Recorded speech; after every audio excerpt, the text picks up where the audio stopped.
નમસ્કાર, આપ જોઈ રહ્યા છો સ્પાર્ક ટુડે ન્યૂઝ. વડોદરા શહેરના કારેલીબાગ આમ્રપાલી સોસાયટીમાં આવેલા 27 નંબરના મકાનમાં બપોરના સુમારે લૂંટારૂ ત્રિપોટીએ મકાનમાં રહેતા પરિવારના સભ્યોને બેભાન કરી લૂંટવાનો પ્રયાસ કર્યો. જોકે આ સમયે મકાનનો ચાકર આવી જતા તેણે બાથ ભીડી અને લૂંટારૂ તેઓ પર પથ્થર વડે હુમલો કરી ફરાર થઈ ગયા. બનાવ અંગે કારેલીબાગ પોલીસે વધુ તપાસ હાથ ધરી છે.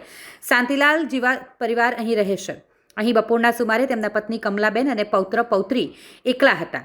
આ દરમિયાન 3 વાગ્યાના અરસામાં કમળાબેન ભગવાનની માળા જપી રહ્યા હતા. પૌત્ર અને પૌત્રી આરામ કરી રહ્યા હતા. તેવામાં પાછળથી ધસી આવેલા કેટલાક ઇસમોએ મકાનમાં પ્રવેશ કર્યો. કમળાબેન સહિત પૌત્ર અને પૌત્રીને નશીલો પદાર્થ સૂંઘાડી બેભાન કરી દીધા. આ વખતે મકાનમાં છેલ્લા 22 વર્ષથી કામ કરતો ચાકર વિમલ ઘંટીએથી લોટનો ડબ્બો લઈને પરત ઘરે ફર્યો અને દરવાજો નહીં ખોલતા તે પાછળના દરવાજે જઈ મકાનમાં ઘૂસ્યો તો કમળાબેન અને તેના પૌત્ર પૌત્રી ઢળી પડેલી હાલતમાં હતા. આવાજ થતાં અચાનક લૂંટારૂ ટોળકી સાથે વિમલભાઈએ બાથ ભીડી, જેમાં એક લૂંટારીએ વિમલભાઈને માથામાં પથ્થર મારી અને ગંભીર રીતે ઇજાગ્રસ્ત થયા. ઘટના બનતા જ લૂંટારૂ ટોળકી લૂંટનો નિષ્ફળ પ્રયાસ કરી અને ત્યાંથી ફરાર થઈ ગયા. બુમરાણ થતાં જ આસપાસના લોકો દોડી આવ્યા. બીજી તરફ નજીકમાં જ રહેતા શાંતિલાલના ભાઈ સહિત પરિવારજનો પણ ત્યાં દોડી ગયા. ઇજાગ્રસ્ત વિમલભાઈને હોસ્પિટલ ખાતે ખસેડાયા. બનાવની જાણ થતાં કારેલીબાગ પોલીસ પણ ઘટના સ્થળે પહોંચી સીસીટીવી ફૂટેજ મેળવી ટોળકીને ઝડપી પાડવા માટેના ચક્રો ગતિમાન કરવામાં આવ્યા છે. અમે 27 આમ્રપાલી કારેલીબાગ સોસાયટીમાં રહીએ છીએ. હવે ઘરે ચોરી થઈ હતી, ખબર કશું પડી નહીં. એકદમથી આવ્યો, પાછળથી મૂળું દબાયું, સૂંઘાડ્યું કશી. મારો ભાઈ મારી દાદી ઘરે હતા, ત્રણેને સૂંઘાયો, બધા બેહોશ થઈ ગયા હતા ને ચોરી કરતો હતો. મને તો ખબર નથી. પછી એકદમથી આંખ ખુલી, દાદીએ બૂમ પાડી કે નીચે પડેલા હતા. ઘરનો એક માણસ હતો તે પહેલાં કામ કરતો, એ કંઈ કામથી આવ્યો હતો, એને જોયું, એને ચોરને પકડ્યો કે થોડો બચાવ કર્યો. એ તો ભાગી ગયા બધા ને પછી આવ્યા અને બધાને ઉઠાડ્યા ને પછી બધા હોશમાં આવ્યા. ત્યારે બધા આવ્યા ને બોલાવ્યા. તમારા માણસના કારણે તમે બચી ગયા છે. હા, એ જ છે. એ ના હતા તો પછી હવે ખબર નથી શું. હા, આ બાજુ થોડું વાગ્યું છે દબાવના કારણે, થોડું આ બાજુ ફૂલેલું છે. હા, બોલાવ્યું છે. કેવા લાગતા હતા એવું કોઈ ખબર નહીં? તમે જોયા જ નથી, બેહોશ જ થઈ ગઈ હતી. શું નામ છે તમારું? રૂજુ જીવાવા. અમરપાલી સોસાયટી છે. અમે અહીંયા સોસાયટીમાં રહે છે. 27 નંબર અમારું બોલો ઘર છે અમારું. અમે અહીંયા રહે પણ 3 વાગ્યાની ટાઈમ હતી. મારો દરવાજો ખુલ્લો હતો. 3 વાગે તમામ થાય મારો દરવાજો ખુલ્લો હતો અને હું અહીંયા બેઠ માલા ગણતી હતી. ત્યારે મારી પોતરી અહીંયા સોફા ઉપર સૂતી હતી, ઊંઘી ગઈ હતી. પોતરો પણ ઊંઘી ગયો હતો.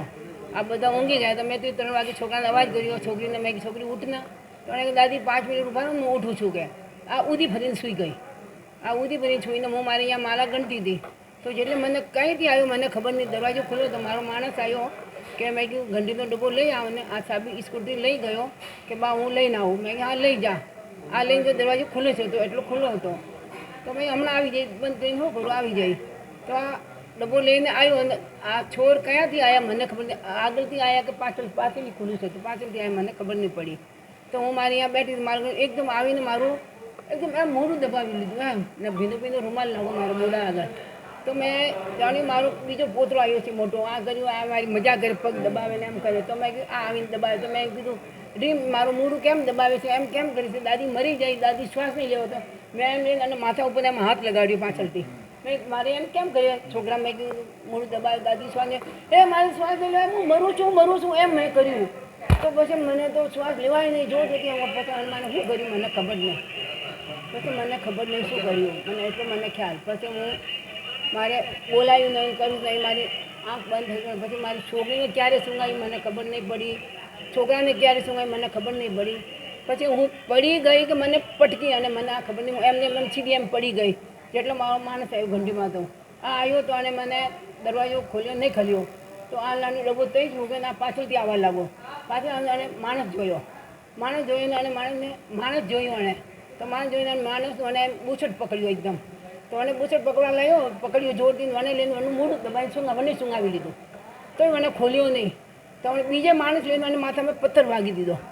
તો આવ્યો લોહી આવ્યો એમ કરતો અંદર આવ્યો. દાદી મારે બહુ ખૂન આવે છે, મને ખૂન આવ્યો. અંદર પહેલાં એક પાછળથી ભાગીને ગયો, એક આગળથી ભાગીને ગયો કે 3 જણા હતા. મેં નહીં જોયા મને કે. પછી આ અંદર આવ્યો. બા શું થયું એમ કેમ પડ્યા? મને કશું ખબર નહીં, મારું મોઢું કોણે દબાવ્યું મને ખબર નહીં, હું એમ પડી કે પટકી મને ખબર નહીં. તો આને લઈને પછી જેટલે પાછળથી બેન આવ્યા, આ આવીને મારી છોકરીને ઉઠાડી, આને પેલો માણસ મને બધા ભેગા થઈને મને બેઠી કરવા લાગ્યા. તો હું ઊંચી નહીં શકતી, હું આપી તો મને બાદ ગાળીને ઉઠાડીને મને ખુરશી ઉપર બેસાડી અહીંયા. તો હું રડવા લાગી, મેં મારે શું થયું, મારું મોઢું દુખે છે ને મારું એમ ભૂલાઈ ગયું, મને ખબર નહીં મારે શું થયું. તો આ કે 3 જણા હતા, તો મને કશું કર્યું, મેં મને કશું ખબર નહીં, મારું મોઢું દબાવ્યું એટલે મને ખબર છે. પછી બધા જોડે અને સૂંઘાયું, છોકરાની સૂંઘાઈને પહેલાંની સૂંઘાઈને તો ભાગી ગયા બધા. પછી આ અંદર આવ્યું અને બહુ મોટી અહીંયા ખૂંદ પડ્યું. આ તો મને આવીને ઉઠે અહીંયા બેઠો, મેં કીધું મને જરૂર હું બોલતી હતી, મેં કીધું એને તારે શરૂ લાગીને લગાડી દે, અને બિચારા ખૂન બહુ આવે છે માણસને. પછી એને શરૂ લગાવ્યું, પછી બધા એક આવવા લાગ્યા કે ડૉક્ટરને લઈ જાઓ બિચારા બહુ લાગી છે. તો મેં લઈ જાઓ આને. તો શું લઈ ગયા બીજું ઘરમાંથી કશું લઈ ગયું? ઘરમાંથી મને કહી દે પછી આ બે તો આ બેગમાંથી નીકળ્યા, પાકીટ તરણી અહીંયા પડ્યા છે, આ નીકળ્યા ને એક મારે પેલું લાલ એટલું બેગ હતો, અમે સાંધીના એમ કોઈ ગીપ આવે ને આ સિક્કા હતા, આ એને બેગ એનમાં એને ઘાલી દીધો હતો. આ બહાર કાઢ્યો ત્યારે ખબર નહીં, મારો આ બેગ અહીં મારો ઉલટો કરી દીધો, બધું મારે ધાર્મિક કિતાબ બીજી હતી અહીં બધી ઉલટી કરી દીધી. બેટી થઈ વિમલભાઈ. હા વિમલભાઈ મારે અહીંયાથી 22 વર્ષથી મારે અહીંયા હતો. હમણાં એક 5-6 મહિના કોણ વિમલભાઈ ચો અંદરથી લોકો મારું કપાટ મારું આજ ખુલ્લું જ રહી ગયો. તો કપાટમાંથી આ લાવ્યા ને આ પાકીટ લાવ્યા, પછી પેલું છીકવાનું પર્સ લાવ્યું બહાર, આ લાવીને અને બેગમાં ઘાલ્યું કે અહીંયા ભર્યું. મને કંઈ ખબર નહીં પડી મને એમ, અને પર્સમાં છે આ મારે બધા હાથમાં એમ પહેરેલા એમને એમ રહ્યા, મારી મંગળસૂત્ર એમ ગળામાં રહ્યું. આ તમારો જે માણસ છે વિનોદ લીધે મેં પછી આવ્યો, લોટનો ડબ્બો લઈને આવ્યો ને એટલે અમે પછી ગયા પાછળથી બા કમાડ નહીં ખોલતા, હમણાં તો ખુલ્લો બા કમાડ નહીં ખોલતા. વિમલભાઈને માથામાં વાગ્યું, માથામાં પથ્થર માર્યો. ક્યાં છે હમણાં? ડૉક્ટર કોને લઈને ગયા અને ટેકા લઈ આવ્યા હતા, ડૉક્ટર કોને લઈને ગયા, બધા બહુ ખૂન આવતું હતું, માથા મારી દીધું. તમારા પોત્રોને કેમ થયું? આને તો એમ ઊંઘી ગયો તો આને એમ સુવાયું તો આને થોડા ઓટ લાલ થયા, છોકરીને પણ એમ થયા. છોકરી કે મને બાપ સુવાય, મને કશું ખબર નહીં પડતી. મને પોલીસને કેવી જાણ કરી? પોલીસે બધા મારા ઘરવાળાને ફોન કર્યું, મારા દિયર ફોન કર્યું, આજુબાજુવાળા ફોન કર્યું કે બાને કશું થયું છે, કોઈ આવ્યું છે ઘરમાં. તો પછી આને બધાને ફોન કર્યા, બધા ધોડીને આમ ફરતે મારા દિયર અહીંયા નજીક મારા ઘરે અહીંયા ધોડીને. પછી મારી વહુને ફોન કર્યું, વહુ આવી, મોટી વહુ ગઈ આવી. સારું, શું નામ તમારું? કમલાબેન. આમ્રપાલી સોસાયટીમાં રહું છું. મારા 2 નંબર આમ્રપાલીમાં મકાન છે, અને મારા બ્રધરના ઘરે શાંતિભાઈના ઘરે 27 નંબરમાં આજ બપોરે લગભગ 3 વાગે લૂંટનો બનાવ બન્યો છે. 3 અજાણ્યા માણસો ઘરમાં ઘૂસી ને મારા ભાભીને મોઢા દબાઈને એના પર બેભાન કરીને, ને એક મારી નાની ભતીજાની છોકરી હતી એનો પણ બેભાન કરી ને લૂંટવાનો પ્રયાસ કર્યો હતો. પણ મીનવાલ આ જ પીરિયડમાં આ જ ટાઈમમાં 5 મિનિટ પછી અમારે ઘરે માણસ રાખેલો, 22 વર્ષથી જે માણસ રાખેલો છે વિમલભાઈ ભટ્ટ, આ ભાઈ આવ્યા હતા બહાર કંઈ લોટનો ડબ્બો મૂકવા ગયા હતા.